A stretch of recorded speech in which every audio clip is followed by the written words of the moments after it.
Hey there, it's Mimi with the dailyfastingblog.com coming at you with my very first video post. I've been wanting to do a video post for a while, but I sort of held back because I wanted it to be perfect. I wanted perfect lighting and perfect background and all that good stuff. It's probably the photographer in me, but I recently saw a video post shot very much like this, and I really enjoyed the content. So I thought, let me go for it because at the end of the day, the content is what counts. So hopefully you will enjoy this post. So as I thought about what I wanted to talk about for my first post, I thought, let me discuss something that I think is the most important aspect of intermittent fasting. That aspect that I think can make you or break you, and that is consistency. Consistency both in terms of sticking with your window and also consistency in giving intermittent fasting time to work. So let's talk about consistency and sticking with your window first. For those of us who practice intermittent fasting, we know that we limit our eating to either alternate day fasting, in which we limit our eating to certain periods of the day for alternate days of the week, or daily fasting, in which we limit our eating to a certain window of time daily.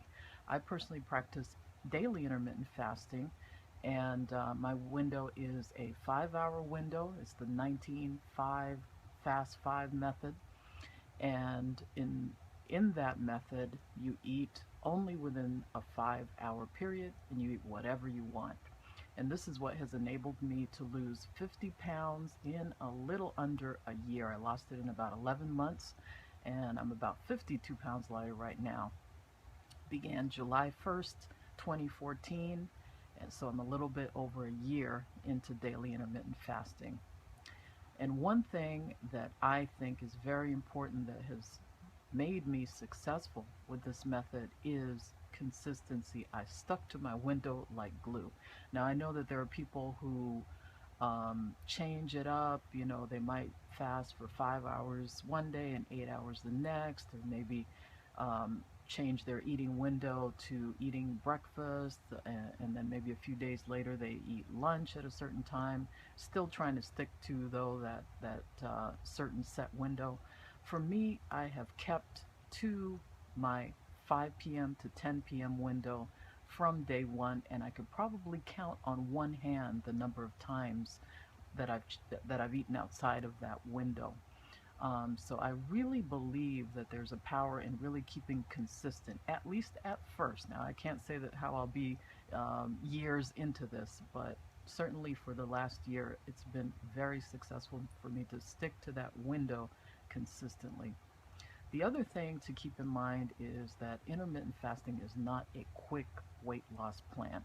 It's not that thing that you want to do to drop that extra 30 pounds quickly before the wedding or before the high school reunion, although some people do lose quickly. But for the most part, people average about a pound a week. Some people even less, some people a little more, but it's about a pound a week that you're going to see. And I'm sort of living proof for that because I lost 50 pounds in a little under a year. So at a pound a week, that's about right. So it's really important to give intermittent fasting time to work. It's not a quick weight loss plan for most people. Um, Consistency is key. Give it time to work, and also be consistent in your eating window. Stick to it like glue. There are a lot of people that sort of have to change their whole mentality when it comes to fasting, and that can take a little while to do. We're so programmed to believe that it's important to eat throughout the day and eat 6 small meals a day, or to really eat a healthy, hearty breakfast to get you started. And I'm here as living proof that you do not have to eat breakfast if you don't want to. If you want to do that within your eating window, that's perfectly fine, of course. But you don't have to eat breakfast. You don't have to eat lunch. You don't have to eat in the evening if you want to. If it's preferable for you to eat breakfast, you can do that. It's really a flexible plan that works best for your lifestyle. It's very important to choose what works best for your lifestyle in order to really make it a long-term commitment. because when it becomes a lifestyle, it just becomes easier.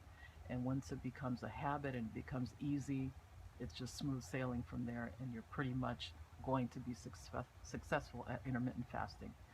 So I hope that you enjoyed this first video. If you have comments, questions, suggestions, please get in touch with me. I'm at thedailyfastingblog.com. You can follow my journey there. You can also follow me on Twitter at dailyfastblog, and also check out our Facebook page, the Daily Fasting Blog on Facebook.